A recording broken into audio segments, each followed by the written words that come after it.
Hi there, Kerry here again. Welcome to the channel, and if you're a return viewer, welcome back. Today it is the 13th of November 2022. We're having a lovely late spring day. It's almost summer and it's, as you can see, t-shirt weather now. Today just a quick review of a book I read on the Kindle or the Kindle app on the iPad. It is published by Unbound, but physical copies don't seem to be available at the moment, so I went with the Kindle, which is a little unusual for me. And this book is To Be Somebody by Ian Stone.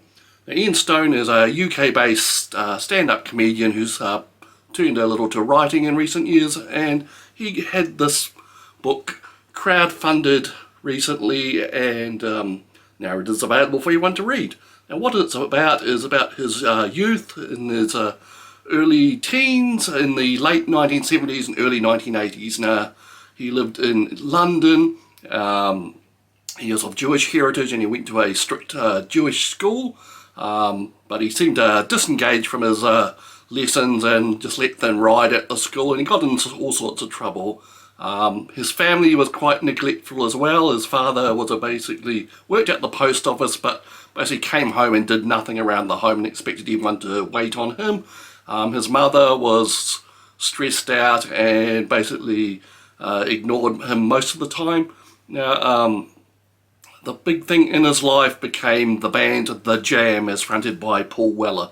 It kind of took over mentoring him, took over inspiring him, took over giving him solace. He followed the band, they bought all their albums, their singles. He also wanted to go see their live shows, but his mother would not let him for many years. And the strange thing is that his mother would allow him to go off to football games all over the UK. His other love was football. He followed his team all over the place, and he'd get into some really hairy situations with thugs and hooligans and violence and racists all over the UK. But his mother seemed to think that was okay because it was football, and somehow she thought worse would come of it if he went to a concert. A few years into the story, his mother actually relents on the concert thing, and he goes to the concert and he becomes quite regular to the shows, and the band takes notice of him, and he soon becomes like a friend of the band, and they let him into sound checks and post-concert activities, and he just hangs around with them drinking tea half the time. Now, there's a lot of dark stuff in this book, the kind of like societal breaking down of the UK in the late 70s with strikes and rubbish not being collected and all sorts of grubby grittiness going on, and that's contrasted with like the humour and the colour he found with his friends and his fandom of the Jam.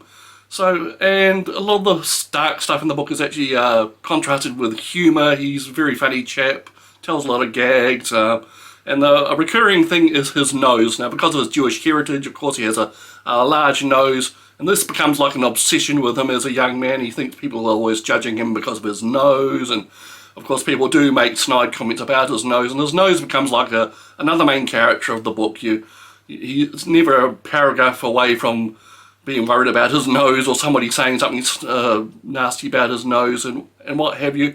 Now, like I said, there's a lot of humour contrasting with the dark stuff. He's a funny guy. In between each chapter there's a cartoon drawn by another comedian, Phil Jupitus, which kind of contrasts the then and now, his current self, like talking to his early 80s self and saying what we have now or whatever, was a little gag.